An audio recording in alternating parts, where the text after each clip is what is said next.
Welcome back, everyone. Make sure to like, share, and subscribe to Decode Healthcare with Harshal. Let's jump right into part 49 of our CPC exam series. Today, we're tackling a massive topic, evaluation and management, or EM coding. Think of modern EM coding as a giant fork in the road. To get to the right code, you've got to choose the right path. So in this explainer, we're going to map out exactly how you do just that. Now, do you know the exact difference between Path A, which relies on time, and Path B, which relies on medical decision-making? Historically, E&M coding was frankly a massive headache on the CPC exam. You used to have to rigidly count up bullet points for the patient's history and the physical exam. But, thankfully, the modern coding overhaul changed the game completely. It took all that complexity and boiled your code selection down to two distinct, super straightforward paths. This shift is absolutely profound. History and physical exam are literally no longer scored to determine your office or outpatient code level. I mean, yes, they absolutely still must be performed and documented as medically appropriate by the provider. You can't just ignore them, but they no longer drive the actual EMM level. Instead, your code is determined strictly by medical decision-making or total time. It's an either-or situation.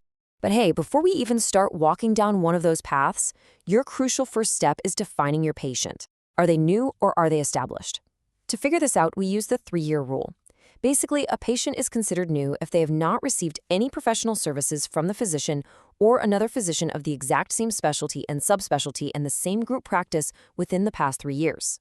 So, the really crucial point here is making sure you choose the right code family based on that 3-year rule.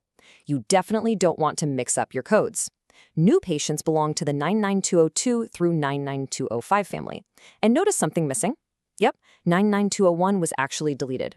On the flip side, established patients fall into the 99211 through 99215 family. Oh, and here's a quick exam tip for you. 99211 is typically used for services performed by clinical staff under physician supervision. Let's move to Section 1, Path B. Medical decision-making and the rule of 2. Okay, let's head down Path B and explore medical decision-making, or MDM.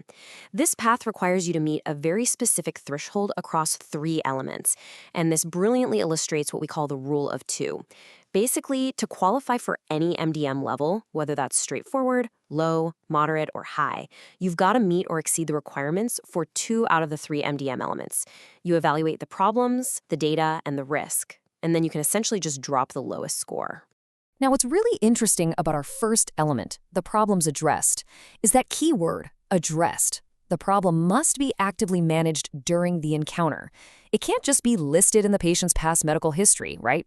These can range anywhere from a straightforward, self-limited minor issue, all the way up to a high-complexity, life-threatening crisis.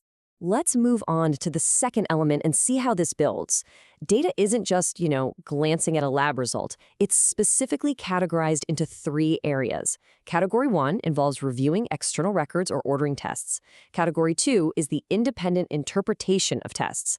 And Category 3, that's when your provider discusses patient management or test interpretation with an external physician or qualified healthcare professional.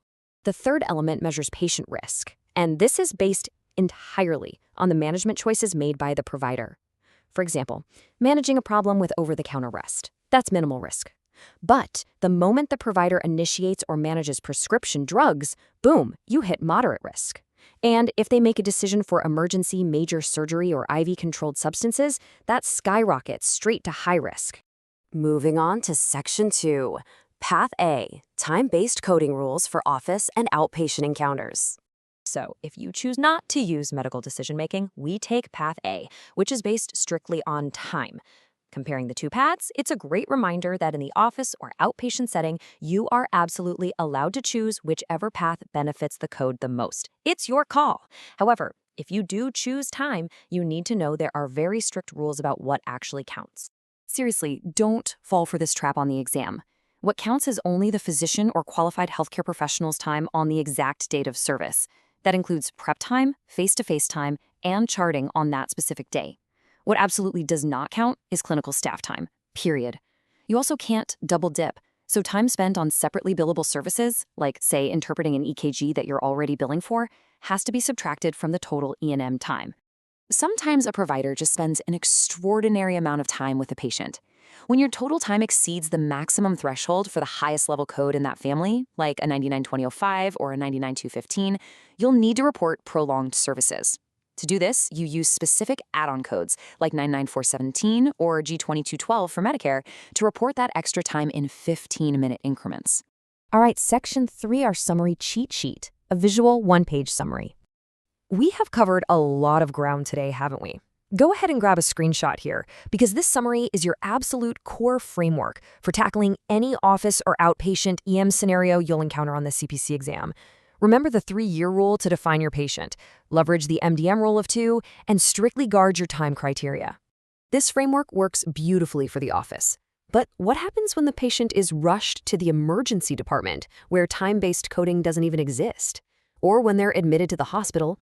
Well, that is exactly what we'll decode in Part 50 of our series, where we cover hospital inpatient, ED, critical care, and nursing facilities.